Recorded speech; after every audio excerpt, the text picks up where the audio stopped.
Good morning, and many thanks for being here. I know that it's really early, and it is an honor, and I hope that that your expectations are fulfilled after this panel, because you woke up early to be here with us. It is a pleasure for me to welcome my panelists. We have among the best of the best thinkers in Europe in different areas.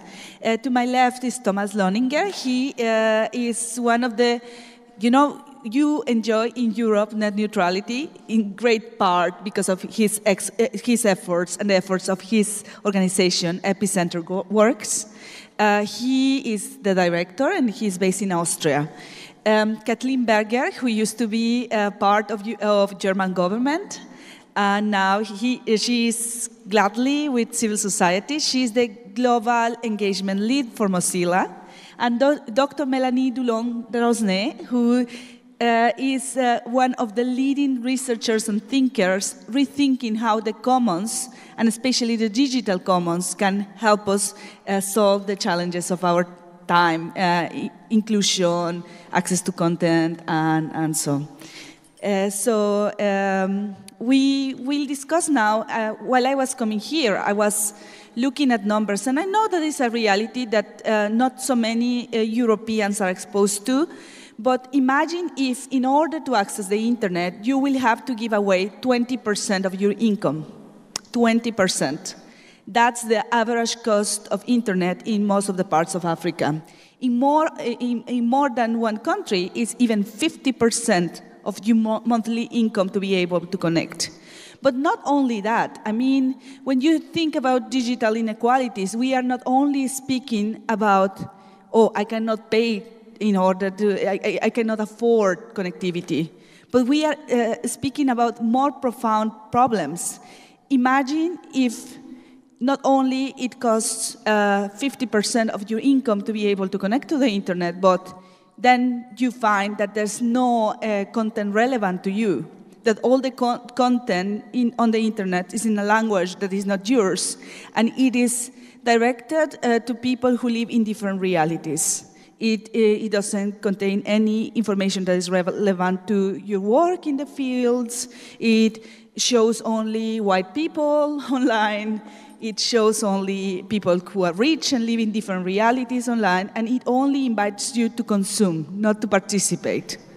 Those barriers, not only lack of access, but lack of relevant content, a lack of a web where you can see yourself, are the issues that we are going to discuss today. We will discuss today in three parts. We will not only discuss the apocalyptic panorama that is looking really bad for many countries in the world, but also the opportunities and how policy and technology measures can fix the problem. We will start with Cathleen. She will refer more to the human aspects on digital equalities. Thank you, Renata, and thank you everyone for being here. She was starting on the individual level, but I'm really going to focus on that because Tom is going to cover the meta level, and we do have the community level as well. So all three together, I believe, are very important when we talk about equality in the digital age. Because for me, if I talk about equality in the digital age, I think that should translate into inclusion, but also into individual empowerment and diversity. And I think for the audience here, and as a European, something that seems super obvious, but that I found needs to be restated all the time is having digital equality and making sure that everyone is included and available, able to access the open web, means that things are not going to stay the same online. And it also means that we won't participate, communicate, create and innovate in the same way. There are going to be changes to how we use the internet. That's part of being open, that's part of being inclusive. And I think especially societies here need to remember that because otherwise we're just amplifying discrepancies and differences that already exist in our societies, which kind of reflect a lot of inequalities and a lot of political disputes. So Renata has already mentioned some stats which, if I talk about inclusion, I think we need to remember it's not just providing access. There are a lot of steps that need to be taken in order for access to be equal and to actually provide equal opportunity. And whether that's that only 50% of the world population are currently online, that in itself sounds rather equal, but it's not, because there's a regional discrepancy. So in Germany, 88% of the world, of our population might be online. In Scandinavia, it's over 90%. But in Ethiopia, on the other hand, it's only 4.2% of the population. And in Myanmar, it's only 2.5%. So the discrepancy on the regional level is enormous, which of course has a lot of consequences for how we deal with the web. At the same time, you mentioned affordability. That's of course a massive thing. Like, I think with the UN, they've decided that 5% of GDP is okay for it to be affordable. But if I live on $2 a day, 5% is still way too much to actually access it. So there's 58% of the world's population that simply do not have any access to anything that's affordable on a reasonable level.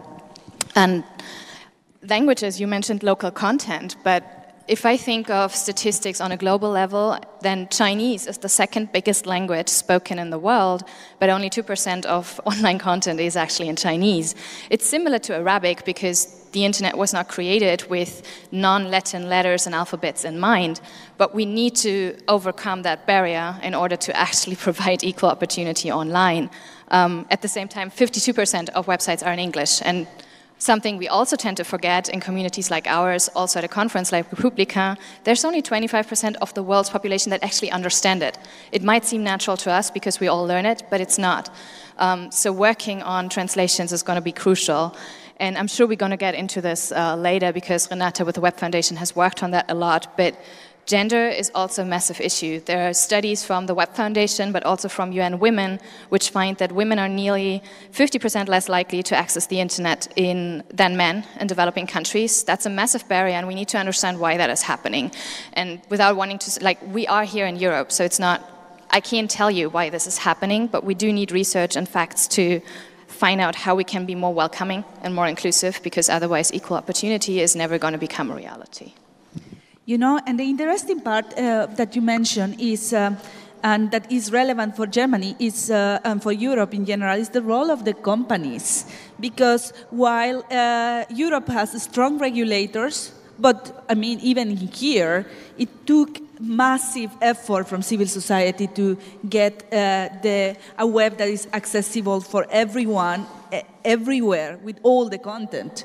So for me, it will be very interesting to see, because we see always net neutrality as a very Western problem and a very only relevant to the US and to Europe. But I want to explore with you, Thomas, what is the role of net neutrality in this inequality debate, and why net neutrality matters for that. Thank you.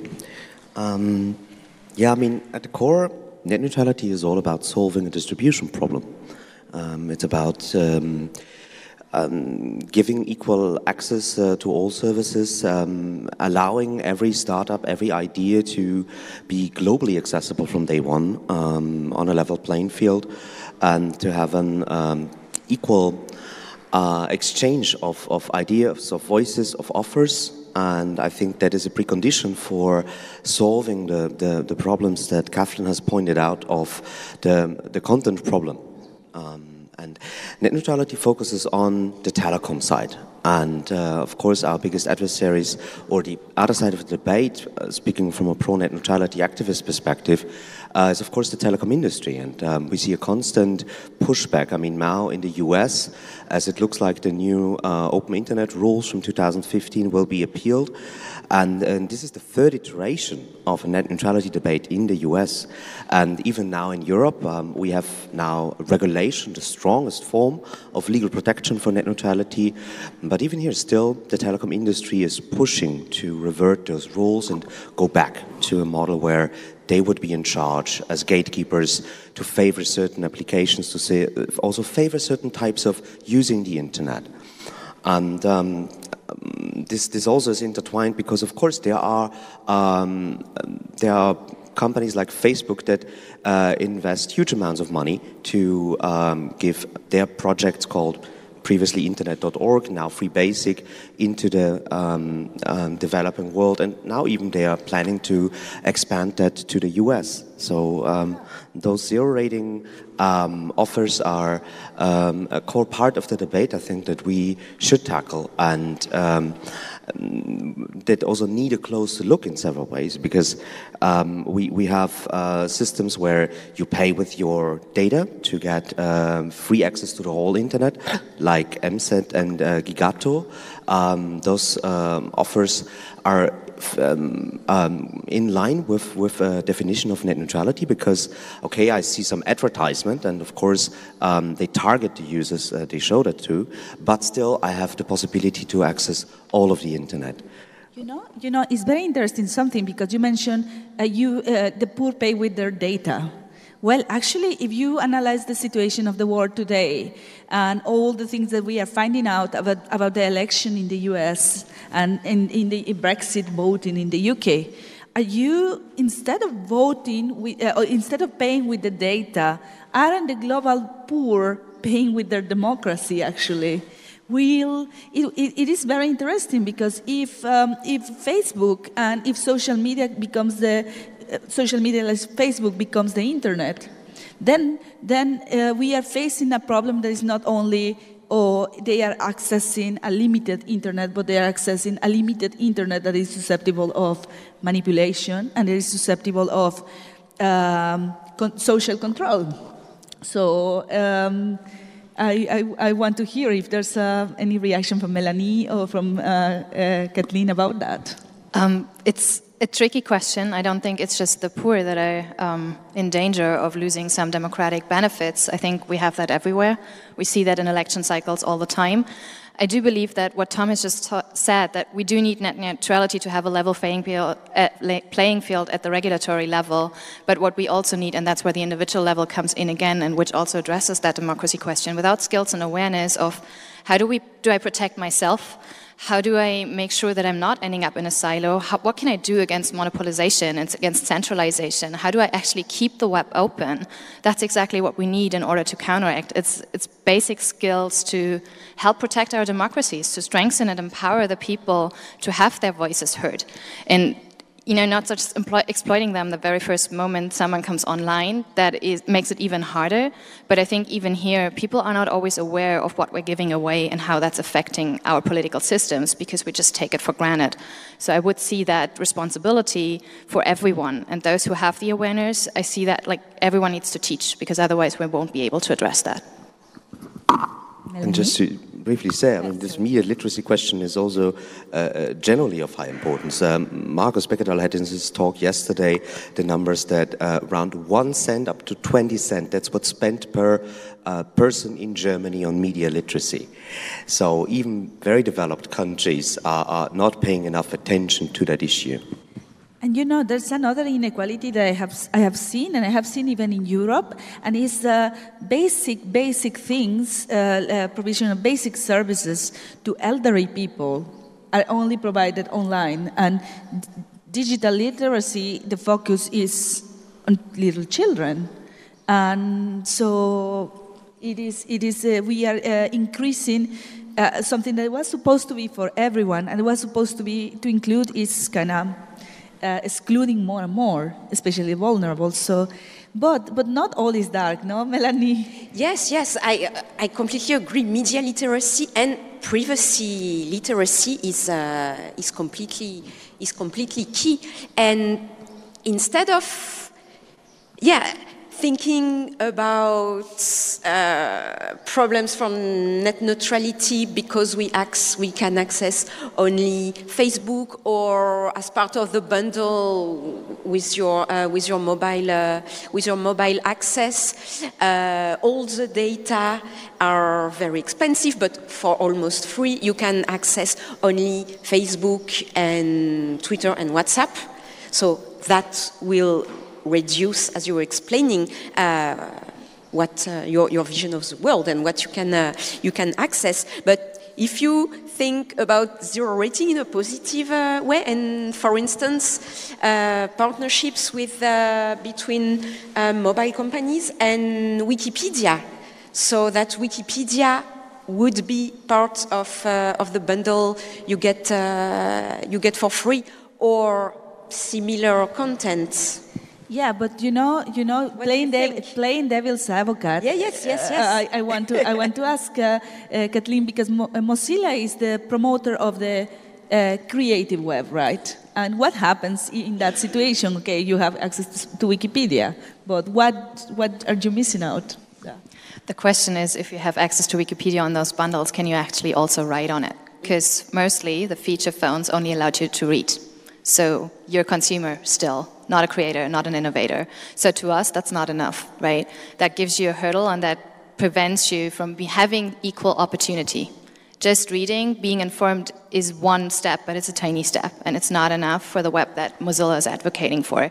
To us, we believe that internet health is important, but internet health also means we need to have the full diversity, and it needs to be accessible, it needs to be decentralized, and it needs to, like, no gatekeepers, no pay-for-play, and equal opportunity for all. So yes, Wikipedia is a great resource, but I think what makes Wikipedia is that everyone is able to contribute, and that's not happening in the zero-rated services. And also, in a long-term perspective, if we look at the way that new services and startups are functioning, and why the internet is by far the most innovative and diverse medium that we ever had, it is because we have very low market entry barriers. And it actually only takes two nerds and a good idea to get a global service running. And if we go back to the early days of Wikipedia and imagine that Encyclopedia Britannica would have had a zero-rated service on a similar scale as Wikipedia Zero is right now, maybe a community-driven project like Wikipedia would never have come into existence. And that's the problem even with those types of zero rating that look good on the outskirts. We are cementing the current also market monopolies. And in a way, of course, Wikipedia is a market monopoly on encyclopedias. And if you read the terms of the Wikipedia Zero, it has a marketing aspect to it, clearly. One of the arguments usually is, I was talking to Indian friends, and they were saying, like, you know, the problem is, okay, we have Facebook as the only platform, and they want to give it for free, but the problem is that the government actually will never invest in the uncovered areas. And so by you, net neutrality Talibans, you by advocating against Facebook, and you privacy freaks, by advocating against Facebook, you are depriving from the opportunity to have access at least to that. And the argument is always, there's no options. But I know that you have been working in the options. So the floor is yours to explain us how to get out from this problem of not viable options. Okay, yes, so I will have a short presentation about alternatives to commercial internet service providers, which are community networks. Community wireless, or sometimes not wireless networks, are not new at all. They exist since the 1990s in various countries, and so I will try to think how they could answer to some questions of this panel, and possibly improve equality and provide some empowerment, give back power to the people. So these are the preliminary results of a project funded by the European Commission, which is called Net Commons, where we study network infrastructure as a commons. So the commons is a shared resource governed by a community, and it's a social and an economic model which is different from the state or the market. So you have several community networks in Europe. Here in Germany you have Freifunk, in Italy Linux, in France it's a federation of regional networks, in Catalonia Gifi, and so it's It's a way to connect routers and provide connectivity in a local area. So it matches all the cool buzzwords around the commons because it's an alternative, it's pure production of connectivity, it relates to the ethos of do-it-your-space, of hackerspace, of makerspace. It can be managed as a cooperative or a non-profit, and it can also be related to citizen science and participation. So the first advantage of this community network is that they provide access to the internet for free or for a subscription, which in principle is much cheaper than the commercial services, but not only. These community networks also provide extra services in addition to the connectivity, such as storage or messaging, IRC, video conferencing applications, solutions to host locally your content servers, VPN, and also the possibility to stream and broadcast content which is locally produced in the area. So it promotes alternative values, it's independent as opposed to the market concentration we discussed previously. The focus in terms of use and in the practices of these networks is to protect users' rights, including privacy, promote net neutrality, and foster local development. Participants to the community networks develop many skills. So not only in climbing, as you saw in the previous picture, because you have to go on your rooftop to put a router, but also in communication and community building, because you have to convince your neighbors to add a node so that the network will work better.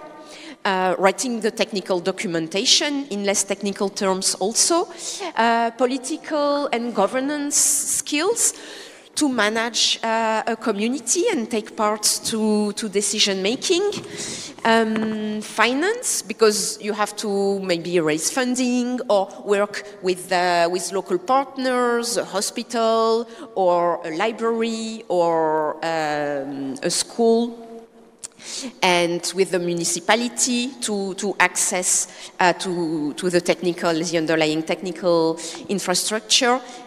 And also you need legal skills, because you have to understand how the local law is working in order to avoid liability in case of wrongdoings.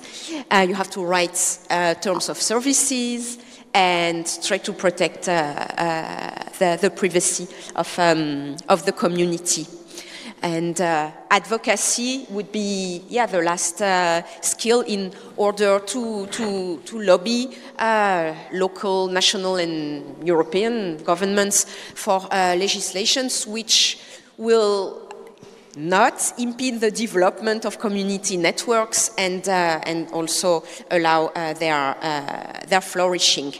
So yes, this is an example of an alternative where people can be hackers and activists and be part of a local project, mixing technology and politics.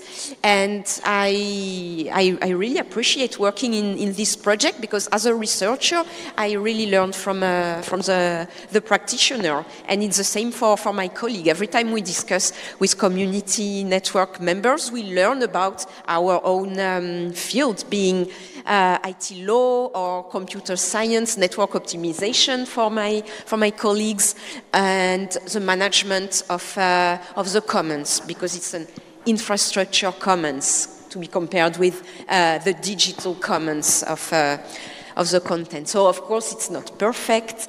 It has many challenges, and I'm going to finish my presentation with two of these challenges: the inclusion of participants who are not geeks, and also gender balance. So there has been some experience to organize family-friendly events and meetings for the community networks, who meet usually every week or every month to fix problems, but it's not optimum yet.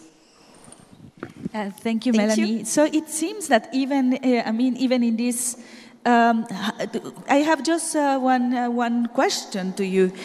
Is this just viable in Europe, or do you think that developing countries, could make that happen?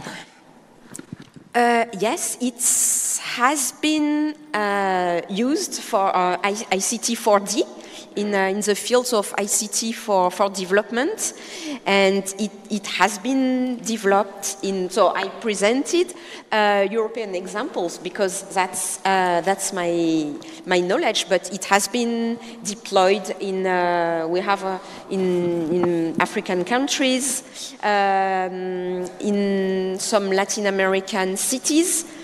It can be used also in case of disasters. Then quickly a mesh network can be deployed. Also, I think in camps for refugees.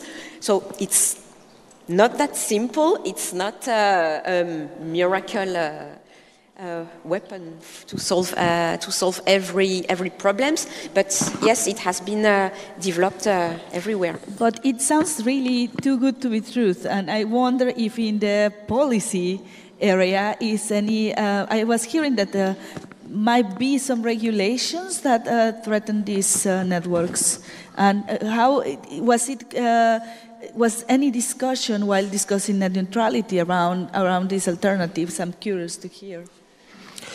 Not in the big European debate we had about net neutrality law on the European level, but right now, after we have currently a proposal called Wi-Fi for EU, which gets funding to local Wi-Fi's and community projects, but it's again leaning more towards big telecom companies that then also do some small local Wi-Fi projects, not really this type of bottom-up decentralized infrastructure, which I would much more prefer to be given those, I think it's only 3 million euros in the budget of that law.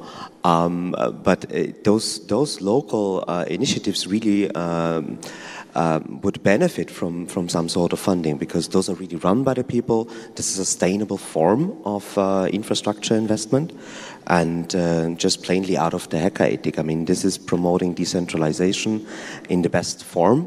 That's also an infrastructure which is resilient to censorship, and that it cannot be so easily shut down. And we see fiercely an increasing number of internet shutdowns around the world in the past years. So this is a real problem. Just one final note, because I also traveled a lot around in the last years on this net neutrality thing, and in Bulgaria, actually, they have the highest number of internet service providers in all of Europe, because they started off in that way. So the internet came to Bulgaria because some local nerds wanted to have internet, and then they hooked up their family, hooked up their neighbors, and they became ISPs. You can still see that if you go around in the cities there, because the wires are really completely chaotic. So it is maybe hundreds of wires between the houses, and that is what decentralized infrastructure looks like. And to the contrary, in Germany, you could not even have a wire above the street. Everything has to be under the street.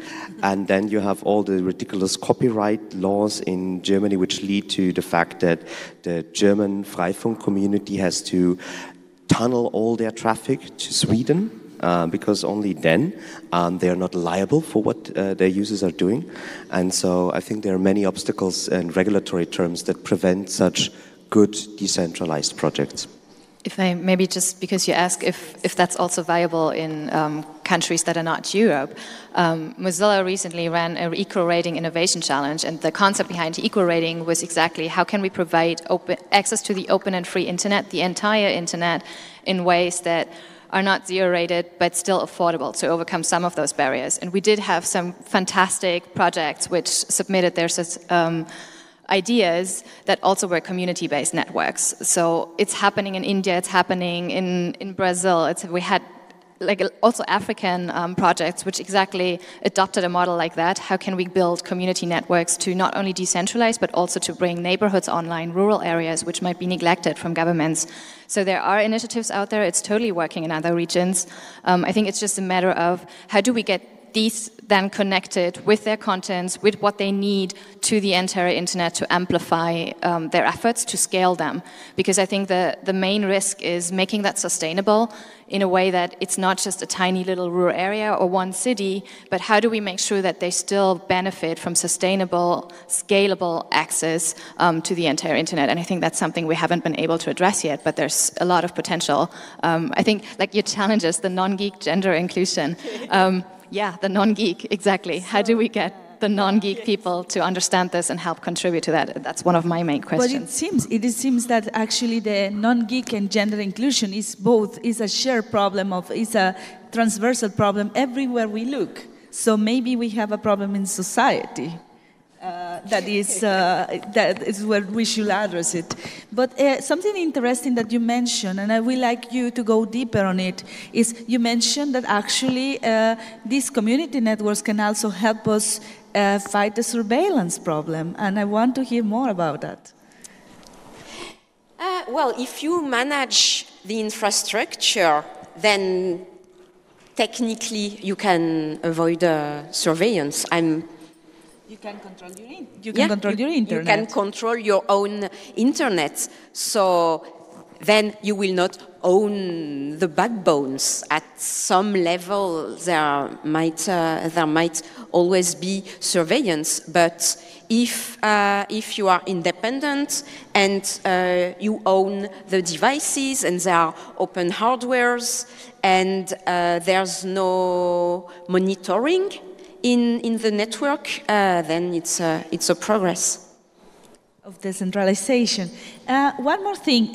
Imagine that you're invited for the Minister of Guatemala, just as an example, and you say you will be the drafter of a policy on digital inclusion. Which ingredients, and we can bounce the responses, do it collaboratively. Which ingredients will that policy have? Which elements, basic elements, will it have? Thomas? That's a good question. I'm not sure if I have a good answer. I mean, it would basically empowering the people that really live in those communities to get them the necessary ingredients is to build systems like that, to come up with locally run networks. I think internet infrastructure is far too vital for a democracy to be seen just as the private property of some companies, and particularly if there is government money involved or a government project, then we should really give the people ownership about the internet and the network that they build. And mostly that means getting obstacles out of the way, maybe telecom regulation, copyright, or maybe also language issues and educational issues. You know, you have to also provide offers for people that connect with their real world right now in order to get them online, I think. But Cathleen is the expert on that. Yeah, I mean, in Guatemala, I can see a counter example would be in Brazil. You know, there was a project where Zuckerberg was invited to do Wi-Fi in favelas, but the Wi-Fi would only connect to Facebook and free basics. And so I think there are many examples how it should not be done, and I think asking the people on the ground actually what type of network they want to have would be a better solution than letting Silicon Valley companies come in. Kathleen? I'm still thinking about my answer. It's a very tricky question. I know that since you mentioned Guatemala, I know that you've been working on a local project there to develop a digital bill of rights for Guatemala, and I know you've included a lot of different communities and yes, different. It is just to clarify. It's just any hypothetical country. Of course, but I know that there are efforts like that in other countries as well. It's just I kind of wonder if it's the right hypothesis to expect a minister to do a digital inclusion concept, because yes, that's ideal, but there are also a lot of societal problems in pretty much every single country that I can picture in my head right now. And there's always a risk of amplifying this unless you can work with best practice examples of what already worked. So it should be always a start with mapping what's happened in other countries, what other lessons that we've learned, but never start from scratch and just focusing on your own country, because you're bound to be siloed in the problems and amplify the problems that you already have in your own society. So I kind of fear that this is an obstacle to inclusion, because our societies are not as inclusive as at least I want to see them. I'm an idealist. We're not where we need to be at this stage. So that's where I start with a wonder. An ingredient that should definitely be there is basic skills, as in it's not just teaching kids how to code. You need to be able to search, to read, to navigate, to evaluate content, to write on the internet, to participate, right? It's remixing content to coding. You have to have all of those skills, and you have to have availability for local content, so providing that for inclusion is important.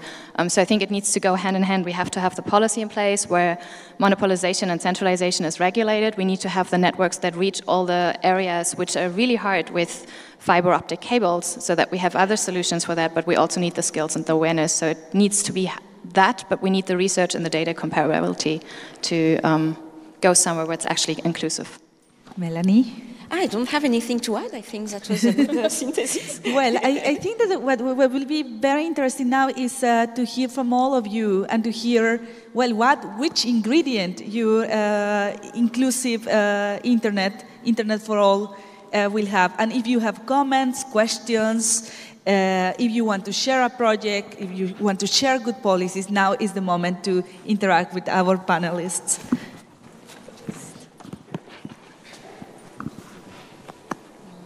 Don't be shy.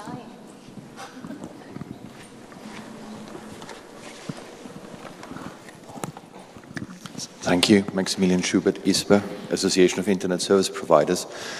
And I would like to repeat what Thomas has just said, that competition is essential for being able to express yourselves freely on the internet, and also to benefit in an optimal way from the internet.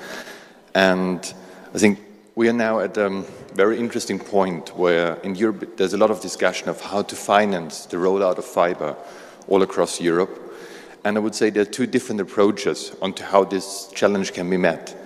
And the one is to say, well, we need a few big players who can earn revenues and can invest these revenues into fiber and thereby increase their overall speed.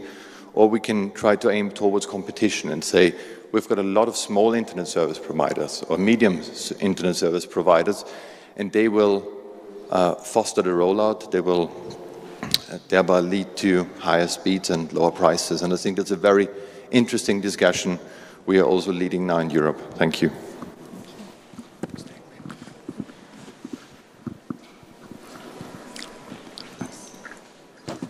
Other questions? Grab the chance to share your ideas or to comment, to think further. Well, just to wrap up then, if there's no more questions, I would like to share that I think that all the organizations... You want to say something else?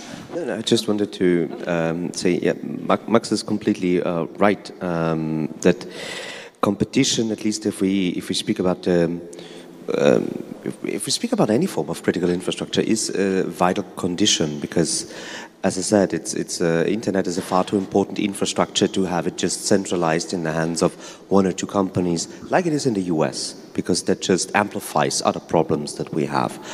And in Europe, it is really bad to see right now that the Commission has a huge track record of success and brought internet prices down, brought a lot of network investment, because they forced competition into the market.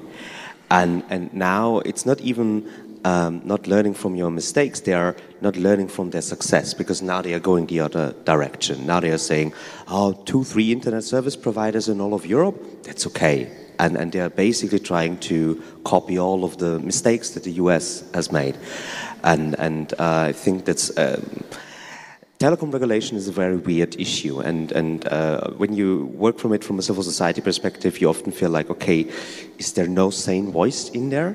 But the problem is there's just so much money. You know, those telecom companies have revenues in the billions, and therefore, when we always speak about infrastructure, we have to keep in mind that there are very strong business interests on the other side as well. Well, again, wrapping up, I will say that what we intended to explain in this panel is that when we discuss digital inequalities, it is not just the connectivity. And as you share, it has telecommunication companies play a big role. But as Kathleen shared, it is also a human problem. And societies are reflected in the way that citizens are connected. And next time that you in your countries, and when you hear about the policy, they say like there are no alternatives and there's no ways to connect unless we have Facebook, unless we have big companies solving the problems. I think it will be very interesting to look at the viable alternatives that community networks can build, and also viable alternatives that on the content level. So at Web Foundation, we knew a strategy on digital equality and ways to achieve it. So just to wrap up the panel, follow the work that we are doing, and let's hope that we find more answers to these pressing issues. Thanks for inviting us. Thank you.